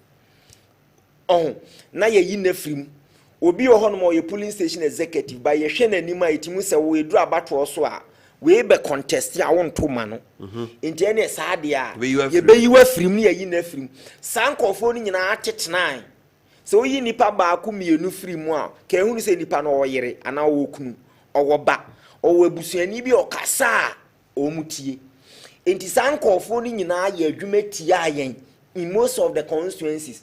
Adeɛ baako ɛbɛboa yɛ ne sɛ woba me constituency for instance. Ye nipa 44,000 voters. Unim said the TBR say nipa nyina ekoto aba NPP enya na nye 30,000 and 35,000. Rolling out party card. Na say emu be 20,000. Enya party card no be atua dues a. See party na emu omu sika no. Na sa 20,000 unim say e ya assured say duru abato so a. Sa 20,000 omu nyina abeto aba. E likely say omo anso be sa akoye campaign apɛ nipa ni bia bɛka ho. But wasa na NDC for ka no. Omo ye no nipa bi enye NDC for be frame. Omo anye ni ye. E ma ko wi ase no. Na say nipa no nkoyi nipa papa. Ofa omo anye ni ye onim de omo ye no. Mo expand ni peace ah. Say me meti he. NDC for de no. Enka me o voter ID card. Enti say ye register bi wo Kessben ha. Meto aba wo adanse asokwa adanse aboabo. Na meti he nti na maba Kessben ha obi anim me. Ni agye me voter ID card details also ni aye party card ama me o Kessben ha e bi so ana me MPP ni ba se wo usua de free sa ade we mu na wo se wa wo pese wo ye party card bia na ye de machine ko ba bia wo to aba enti so tikumas na wo ye serious so obenya party card a faka ko ba bia wo to aba wo koduru honom a enti wo fa me mete honom na se ye party card a me bese me bwan DC for me krom ni di bi o TV so na ono what sorry abase me ba be MPP card na mete wan to obetimi abeye ontimi ba sa wo makwan se ba bi a wo bi a otimi koye card na eno ne nkofo be ba be wurawura mu no enti sa excuse no de mo mfa ma na ebufu e wo nkofo mu wo down no ye besere se ommoa obi anya ne party card onya ne party card na so otimi tua dues no be in good standing na eduru abato so no koto bia onim se wo play role ene ekofa obi bae na se okokwa abri east alpha voters we 140,000 now see delegate won NPP mu ne 1,002 enti nipa 1,002 koto aba uri a wo se eduru general election ne dia 140,000 ni nyina ankoto bi na hwan na bepene eno na de abufuo na de ha adwene kra ne se kwabra ne akọ primaries a bia candidate bi amma no ache na de bia TV ana fridge awia kete no afa dropping na gum no de abesi krom ho na ofa wo me no nyina eduru general election ye nyina vote ye one ba wo so ye delegate wo ko ye no wakoje TV wakoje fridge beduru general election dia ose me no nyina ankoto yes mimi krom ebisi ya offer ye call rounds a ye shipping kofo so mo nkoto aba mikodu na ma mi bi ada na se ma me na nkoto aba ose boache me efie sa na efre me boache se aba no pese me koto a ma me 60 million titisika this is 6,000 na se ma me adai ose na omo koto MP aba no so obi anya 60 million na o makoji 60 million me nkoto ni free ofa me pa ma me ni chewa no de manimu fere e koto aba no ba se nka ma me no so ye party card bearer member ena omu nyina akoto aba onim se o play role enti eduru ha wo hia so obekwa akoye campaign amano enti sa excuse na in some quarters mo committee report no mra eba ofa me say ene omu be yimi afiri because eba na se sa de no ma anya the kind of fire e be bi no because ye person wo bia to aba ni bi o obi antu bi na se enya ye to aba enya how many vote around 5 million or so enti sa wo ye card na nka members a omo anto aba ni nyina obi akuta card na total ni nyina wo be 7 million members obi akuta party card